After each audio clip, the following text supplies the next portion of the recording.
Hi friends, welcome to my channel being healthy. ಇವತ್ತು ನಾವು corn cloud ಸಲಾಡನ್ನು ಹೇಗೆ ಮಾಡೋದು ಅಂತ ತಿಳ್ಕೊಳ್ಳೋಣ.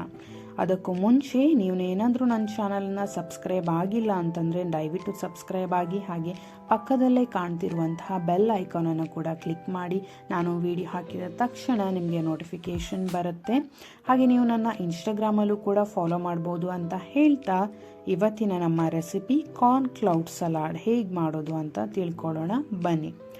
ಮೊದಲಿಗೆ ಒಂದು ಪಾತ್ರೆಯಲ್ಲಿ ನಾವು ನೀರನ್ನು ಕುದಿಯೋಕೆ ಇಟ್ಕೊಂಡು ಬಿಡೋಣ. ಸೊ ಅದು ಕುದೀತಾ ಇದ್ದ ಹಾಗೆ ಸ್ವಲ್ಪ ಸ್ವೀಟ್ ಕಾರ್ನನ್ನು ಅದಕ್ಕೆ ಆ್ಯಡ್ ಮಾಡ್ಕೊಳ್ಬೇಕು. ಅದು ಒಂದು 3ರಿಂದ 5 ನಿಮಿಷಗಳ ಕಾಲ ಚೆನ್ನಾಗಿ ಕುದಿಯೋಕೆ ಬಿಟ್ಬಿಡಬೇಕು.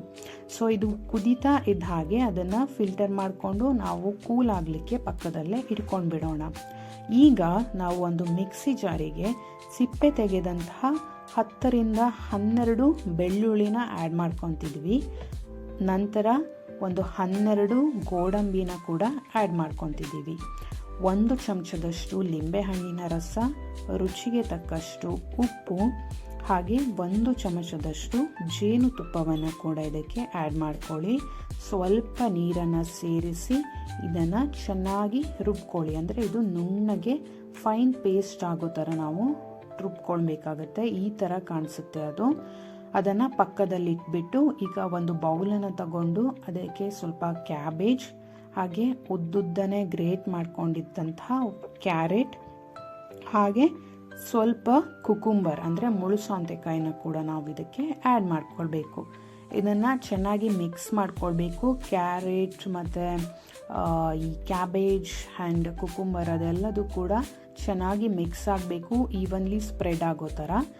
ನಂತರ ಇದಕ್ಕೆ ನಾವು ಗ್ರೈಂಡ್ ಮಾಡ್ಕೊಂಡಿದ್ದಂತಹ ಪೇಸ್ಟನ್ನು ಆ್ಯಡ್ ಮಾಡಿಕೊಂಡು ಅದಕ್ಕೆ ಅರ್ಧ ಕಪ್ ಆಗುವಷ್ಟು ಕಾರ್ನನ್ನು ಆ್ಯಡ್ ಮಾಡ್ಕೊಳ್ಳಿ. ಕಾರ್ನ್ ಕೂಲ್ ಆಗಿರಬೇಕು.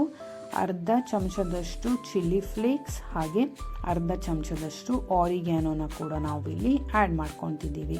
ಈ ಚಿಲ್ಲಿ ಫ್ಲೇಕ್ಸ್ ಅನ್ನುವಂಥದ್ದು ನಿಮಗೆ ಒಳ್ಳೆ ಖಾರನ ಕೊಡುತ್ತೆ. ನಾನೀಗ ಖಾರಕ್ಕೋಸ್ಕರ ಏನನ್ನೂ ಆ್ಯಡ್ ಮಾಡಲಿಲ್ಲ. ಚಿಲ್ಲಿ ಫ್ಲೇಕ್ಸನ್ನು ಖಾರಕ್ಕೋಸ್ಕರ ಆ್ಯಡ್ ಮಾಡ್ತಿದ್ದೀನಿ. ಹಾಗೆ ಆರಿಗ್ಯಾನೋ ಅನ್ನುವಂಥದ್ದು ಒಂದು ಡಿಫ್ರೆಂಟ್ ಫ್ಲೇವರನ್ನು ನಿಮಗೆ ಕೊಡುತ್ತೆ. ಸೊ ಈ ಪೇಸ್ಟ್, ಆರಿಗ್ಯಾನೋ, ಚಿಲ್ಲಿ ಫ್ಲೇಕ್ಸ್ ಎಲ್ಲದೂ ಚೆನ್ನಾಗಿ ಮಿಕ್ಸ್ ಆಗೋ ಥರ ಮಿಕ್ಸ್ ಮಾಡಿಕೊಂಡ್ರೆ ನಮ್ಮ ಕಾರ್ನ್ ಕ್ಲೌಡ್ ಸಲಾಡ್ ಸವಿಯಲು ಸಿದ್ಧವಾಗಿರುತ್ತೆ. ಇದನ್ನು ನಾವು ಹಾಗೇನೂ ಕೂಡ ತಿನ್ಬೋದು, ಇಲ್ಲಾಂದರೆ ಒಂದು ರೋಲ್ಸ್ಗಳ ಮಧ್ಯ ಸ್ಟಫಿಂಗಾಗಿ ಯೂಸ್ ಮಾಡ್ಬೋದು, ಬರ್ಗರ್ಸ್ನಲ್ಲಿ ಯೂಸ್ ಮಾಡ್ಬೋದು, ಇಲ್ಲ ಸ್ಯಾಂಡ್ವಿಚ್ ಮಾಡಬೇಕಾದ್ರೆ ಅದರ ಮಧ್ಯ ಸ್ಟಫಿಂಗಾಗಿ ಕೂಡ ನಾವು ಇದನ್ನು ಯೂಸ್ ಮಾಡ್ಬೋದು. ಟ್ರೈ ಮಾಡಿ ಹೇಗಿದೆ ಅಂತ ಕಮೆಂಟ್ ಸೆಕ್ಷನಲ್ಲಿ ತಿಳಿಸಿ. Thanks for watching. ಬಾಯ್.